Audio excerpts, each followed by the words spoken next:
What is up, guys? This is Zach from Anglers Escape, and today I'm making a video on the top 10 most common mistakes that beginners make when they start out fishing. So let's go ahead and dive into number one, and that is casting straight out into the open water when you're fishing a pond or a lake from the shore. So a lot of people, when they show up at their pond or the lake, they take their pole and they go basically straight out into the deepest water they can find. Usually what you want to do is cast about 5 to 10 feet parallel from the bank, and then drag it in parallel from the bank, because there's a lot of bass that are waiting to ambush prey right where the water drops off from shallow to deep water. And so they're sitting there at those weed lines, those little bluegill, those little minnows are in the shallows. They actually venture just a touch too deep, a few feet off the bank, and bam, they're there to wham. So I actually get most of my bass shore fishing, and also a lot of other fish just fishing parallel to the bank 5, 10, 15 feet out versus casting directly out into the middle of the lake and retrieving at a 90-degree angle.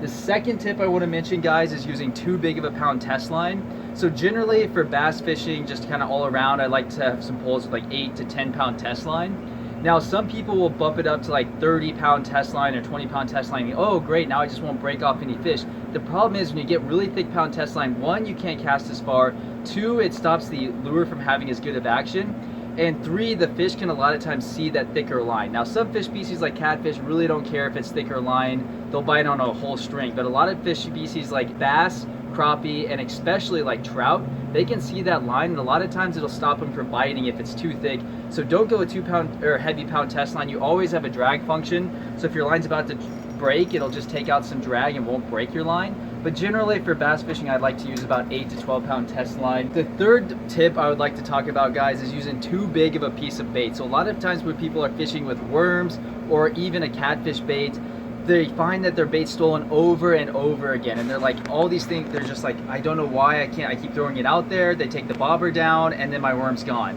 and it's because their hook size is too big or their bait size is too big. So whenever you have your bait stolen, always downsize your hook size, downsize your bait size, and you'll start catching the fish again. Okay, so tip number 4, guys, is what to do when you do hook into fish. So a lot of beginners, what they'll do when they hook a fish is their pole tip's going all over the place. They have it down like this, and really what you want to do is keep it up at an angle and always keep tension on that fish. So never let the line tension off when you have hooked into the fish, because the second that line tension goes slack, that hook can pull out and you can lose that fish. So always keep the line tight as possible when you're reeling it in, and keep your rod tip up at an angle and never kind of lower it down towards the fish. So up at an angle when you hook into it, and keeping that line tight at all costs. Tip number 5, guys, is fishing at the wrong time of the day. So a lot of people, the most convenient time is just midday, it's bright and sunny. This might be 1 or 2 p.m. But a lot of times the fish really bite well at dawn and dusk, and so you could be going to a pond that really has a lot of fish that are biting actively every day, but you're going at the wrong time. So a lot of beginners will start out right after work, maybe it's 5 p.m., but maybe they need to wait an extra couple hours till 7 or 8 p.m. and then they'll have more luck, or dawn. So switch it up a little bit, and that'd be my main tip. Dawn and dusk are some excellent times to try. Tip number 6 is fishing too fast. So I've had some friends that cast out a lure and they're reeling it in a million miles an hour. Sometimes you need to slow it down, especially in the summer or winter when the water's really hot or cold.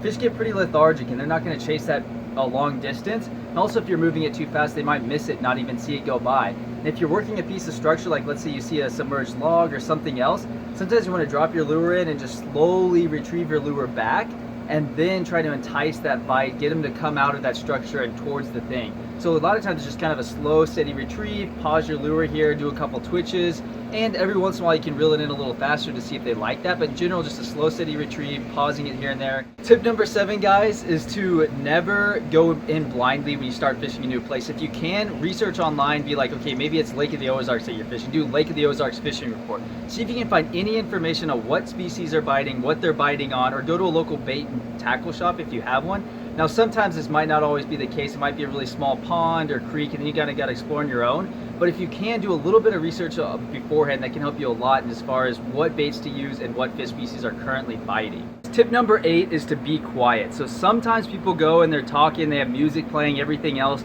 That can actually scare off a lot of fish. You want to be somewhat stealthy, especially initially when you're showing up to an area or a new area, because sometimes those fish can hear it and you can lose a lot of bites. So a lot of times I've noticed if I creep up on a pond, I can see some bass sometimes in the shallows sitting there. If I cast right in front of them, they just hammered the lure. But if I am noisy when I'm walking down, I see them shoot off. And so do be careful about noise levels when you are going fishing. Tip number 9 is just staying in the same spot too much, or spending too much time in the same spot. So really what you want to do after 30 minutes, if you don't catch anything, try a new spot out. This could be a different spot in the lake, same body of water, or moving to a different body of water altogether. I highly recommend using Google Maps so you can test out some different bodies of water, but sometimes there's just really bad fishing bodies of water. You can fish that over and over again, you're never going to catch anything. You're going to have to find either a new creek, a new pond, a new lake, a new river that really does have fish that's biting at that time.